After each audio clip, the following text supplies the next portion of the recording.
दोस्तों स्वागत है आपका इनसाइट नॉलेज की एक और नई वीडियो में। रूस और यूक्रेन के बीच चल रहा युद्ध अब थमने के कगार पर पहुंच चुका है। रूस ने मारियापोल में तो युद्ध विराम की घोषणा कर दी है और इसकी शुरुआत गुरुवार सुबह से होगी ताकि आम नागरिकों को सुरक्षित शहर से बाहर निकाला जा सके।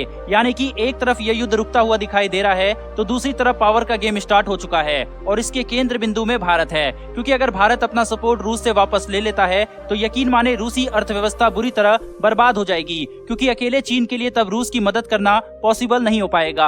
अभी वो भारत की आड़ में रूस के साथ खड़ा हुआ है। यही कारण है कि इन दिनों चीनी मीडिया में भी भारत की कूटनीति की जमकर तारीफ हो रही है। वहीं पर आज के दिन रूसी विदेश मंत्री भारत दौरे पर आ रहे हैं, लेकिन यहाँ पर अमेरिका ने बीच में अपना पासा फेंक दिया है और अमेरिकी डेप्यूटी एनएसए को भारत रवाना कर दिया है।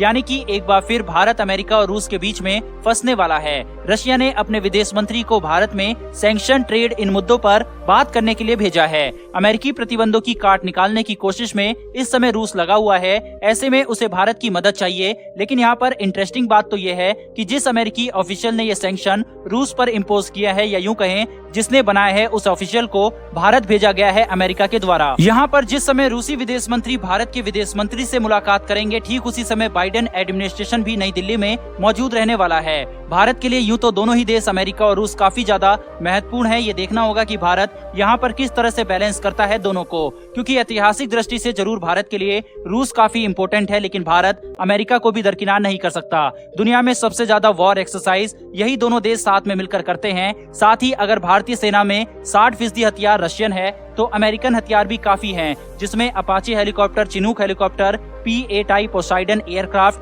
आदि शामिल हैं। यानी कि आसान भाषा में भारत अमेरिका को भी नाराज नहीं कर सकता। सवाल ये उठता है कि ये दोनों देश क्या चाहते हैं और क्या ये भारत के लिए पॉसिबल है कि दोनों ही देशों को यहाँ से खुश करके भेजा जाए। तो पहले बात करें अगर रूसी विदेश मंत्री के इस भारत दौरे की, तो उनका मुख्य एजेंडा होगा ट्रेड, कि किस तरह से भारत उनके ऊपर लगे सैंक्शन के बावजूद ट्रेड जारी रखे। साथ ही डॉलर मैकेनिज्म को खत्म करके रूबल और रुपए में व्यापार जारी रखा जाए, क्योंकि अमेरिकी सैंक्शन के बाद भारत और रूस के बीच व्यापार डॉलर में किया जाना पॉसिबल नहीं होगा। इसीलिए रुपए और रूबल में ट्रेड आगे भारत और रूस के बीच हो सकता है और ये रूस चाहता है। वहीं पर अगर इसमें भारत के पक्ष की बात करें तो भारत इसको लेकर कुछ ज्यादा एक्साइटेड नहीं है। इसका कारण यह है कि रूस भारत से कुछ ज्यादा नहीं मंगाता। ऐसे में लंबे समय तक भारत और रूस के बीच व्यापार रुपए और रूबल में करना आसान नहीं होगा।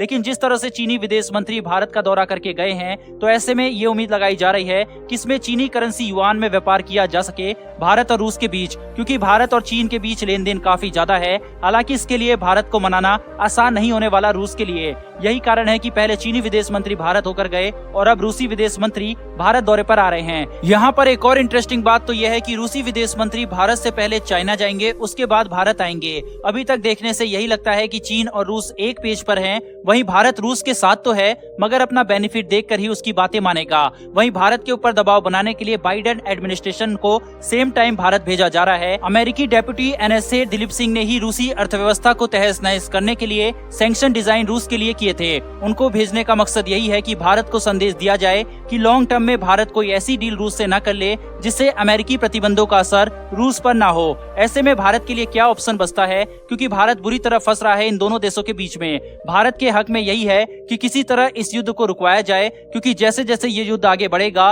भारत के लिए मुसीबत भी बढ़ने वाली है। यही वजह है कि भारत इस युद्ध को रुकवाने के लिए हर संभव प्रयास कर रहा है। भारत ऑलरेडी रूस के लिए काफी कुछ कर चुका है, क्योंकि जो भारत का सिद्धांत है उस अकॉर्डिंग रूस जो यूक्रेन में कर रहा है, भारत उसको कभी सपोर्ट नहीं करता। जिस तरह एक इंडिपेंडेंट कंट्री को बर्बाद किया जा रहा है, अगर रूस भारत का दोस्त ना होता तो भारत कभी तटस्थ न रहता। यही कारण है कि कीव की लड़ाई काफी ज्यादा अहम होने वाली है। फिलहाल तो रूस ने कहा है कि कीव पर वो हमला नहीं करेगा, लेकिन अगर वो हमला करता है तो उसमें हजारों आम नागरिकों की जान जाएगी और कीव की सड़कों पर कत्लेआम होना तय है। और उस स्थिति में भारत के लिए रूस का पक्ष लेना कतई आसान नहीं होगा। वहीं पर आज होने वाली रूसी विदेश मंत्री की मीटिंग से जो कुछ भी निकल कर आता है, हम वीडियो लेकर हाजिर हो जाएंगे। फिलहाल इस वीडियो में इतना ही, लेकिन हमारी आने वाली वीडियो के लिए चैनल को सब्सक्राइब कर बेल नोटिफिकेशन को ऑन कर लें, जिससे ऐसी डिफेंस और वर्ल्ड अफेयर से जुड़ी लेटेस्ट वीडियो आप तक सबसे पहले पहुंच सके। फिर मिलेंगे ऐसी एक नई वीडियो के साथ। धन्यवाद। जय हिंद।